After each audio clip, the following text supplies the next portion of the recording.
आने वाले विधानसभा उपचुनावों के लिए कमर कस रही है और समाजवादी पार्टी के साथ गठबंधन रहेगा या नहीं रहेगा ये तो वक्त बताएगा। लेकिन जो जानकारी सामने आ रही है वो ये कि पार्टी निकाय उपचुनावों में भी उतरेगी और इसके लिए कार्यकर्ताओं से तैयार रहने को भी बोल दिया गया है।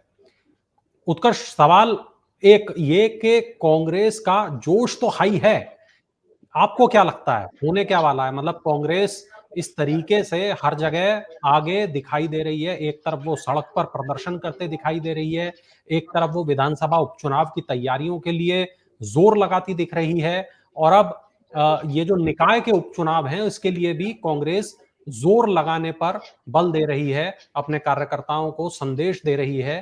कांग्रेस में इतना दम आखिर आ कैसे गया? क्या मामला क्या है ये पूरा? वही कारण है जो पहले सवाल के जवाब में कहा। आप एक सांसद की सीट पर थे, विधानसभा में आपके पास 10 विधायक ना हो और 6 विधायक ना हो, जितने आपके पास अब सांसद हो गए हैं। तो विधायकों से ज्यादा सांसदों की संख्या पर अगर कोई पार्टी पहुंचेगी तो कॉन्फिडेंस बढ़ना स्वाभाविक है। दूसरा, हर एक सर्वे जो खारिज करता रहा, जो 1 से 2, 1 से 2, 1 से 2 सीटें देता रहा, आप किसी भी सर्वे के अनुमान के 3-3 गुना है, कई सर्वे के अनुमान के 6-6 गुना है। तमाम लिटमस टेस्ट को आप पार कर चुके हैं। ये कहा गया है कि देखिए, मतलब यात्राएं आपके सबसे बड़े नेता ने निकाली, भारत जोड़ो यात्रा निकली, भारत जोड़ो न्याय यात्रा निकली, सीटों पर बात नहीं चल रही है, दूसरे दर्जे की पार्टी है, अगर बीएसपी भी इंडिया गठबंधन में शामिल हो जाएगी तो कांग्रेस को सेक्रीफाइस करना पड़ेगा। ये सब कुछ उन्हीं के नेताओं कार्यकर्ताओं ने सुना और उसके बाद जो परिणाम देखा तो स्वाभाविक था कॉन्फिडेंस बढ़ना। और कांग्रेस को लग रहा है कि ये सबसे मुफीद वक्त है अपने उस काडर को एक्टिव करने का, जो कहीं ना कहीं हताश निराश था। हालांकि कांग्रेस का कहना है कि चुनाव से पहले हमारा कोई भी काडर हताश निराश नहीं था, फिर भी कांग्रेस से जुड़े कई नेताओं का कहना है कि यही सही वक्त है तमाम उन जिलों में, तमाम उन इलाकों में अपने आप को रीएक्टिव करने का जहां पर सालों से सीधे चुनावों में पार्टी नहीं गई और उसके कारण जो संगठन है वो बड़ा कमजोर हो गया है।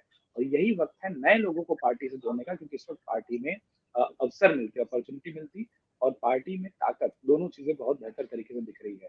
और सबसे निचले स्तर पर अगर पार्टी को लोगों के बीच पहुंचना है तो स्थानीय निकाय से बेहतर कोई मौका नहीं हो सकता। और मुझे लगता है कि स्थानीय निकाय के स्तर पर ये कोई चंडीगढ़ जैसा हाल नहीं है जहां पर हमको कोई गठबंधन देखने को मिल सकता है। तो कांग्रेस ये प्रयास करेगी कि स्थानीय निकाय के स्तर पर, पार्षदों के चुनाव पर या उपचुनाव पर या कई सारे और छोटी छोटी जो इकाइयां हैं, उनसे थोड़ी बड़ी इकाइयां हैं जो वहां पर कई सारे उपचुनाव होने हैं अलग अलग कारणों से, कई जगह पर इस्तीफे हुए, बदलाव हुए, कई समय अवधि हुई, कुछ जगहों पर निधन हुए। तो ये जो रिक्तियां आई हैं, इन पर अगर हम लड़ेंगे तो हमको, तो वो जो बोलते हैं ना, बिल्कुल जमीन का काटा है, हमारे लिए वो तैयार हो जाएगा। क्योंकि जब हम चुनाव लड़ने जाएंगे तो चुनाव लड़ने के इच्छुक लोग हमसे संपर्क करेंगे, पार्टी में आएंगे, पार्टी का कॉन्फिडेंस हाई है इस वक्त।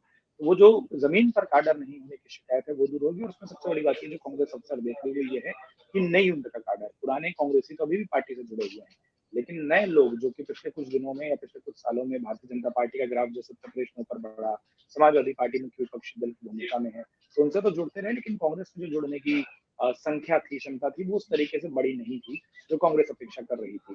तो एक तो ये मौका है। दूसरा, विधानसभा की 10 सीटों पर उपचुनाव होने हैं। अब विधानसभा के उपचुनावों में गठबंधन होगा नहीं होगा ये यूपी कांग्रेस नहीं तय कर सकती। वो फीडबैक दे सकती है लेकिन तय नहीं कर सकती। वरना क्योंकि वो तय ऊपर से ही होना है। और उसमें हमने बता दिया था, राहुल गांधी का वो जन्मदिन की शुभकामनाओं के बदले में जो ट्वीट आया था कि हो सकता है कि वो एक नेगोशिएशन हो कि वो महाराष्ट्र में और हरियाणा में कुछ सीटें देखी जाए, और अगर वो ना हो पाए तो एक फ्रेंडली फाइट भी हमको देखने को मिल जाए विधानसभा उपचुनावों में। बसपा भी लड़ती दिखाई देगी।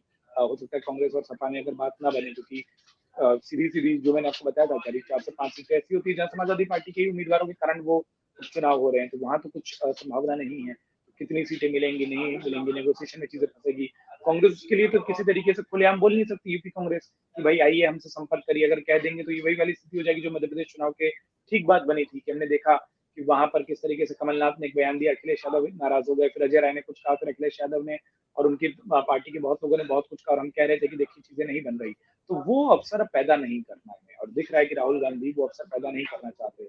वो अखिलेश यादव के एक लाइन के ट्वीट को अगर 2 लाइन और 3 लाइन में लिखकर जवाब दे रहे हैं तो नीचे भी पार्टी के नेताओं को समझ आता है कि मैसेज क्लियर है, साफ है।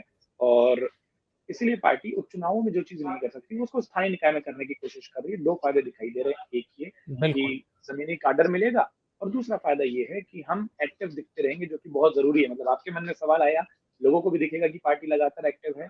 और ये इमेज ही तो उनको बनानी है कि देश की अगर मुख्य विपक्षी पार्टी उत्तर प्रदेश में चौथे 5वें नंबर पर गिनी जा रही थी, अब वो तीसरे नंबर पर है, तो वो तीसरे नंबर की एक्टिवनेस दिखनी चाहिए। अगर आप ये वीडियो YouTube पर देख रहे हैं तो हमारे चैनल को सब्सक्राइब करें और बेल आइकन को दबाना ना भूलें। अगर आप Facebook पर ये वीडियो देख रहे हैं तो हमारे पेज को लाइक करें।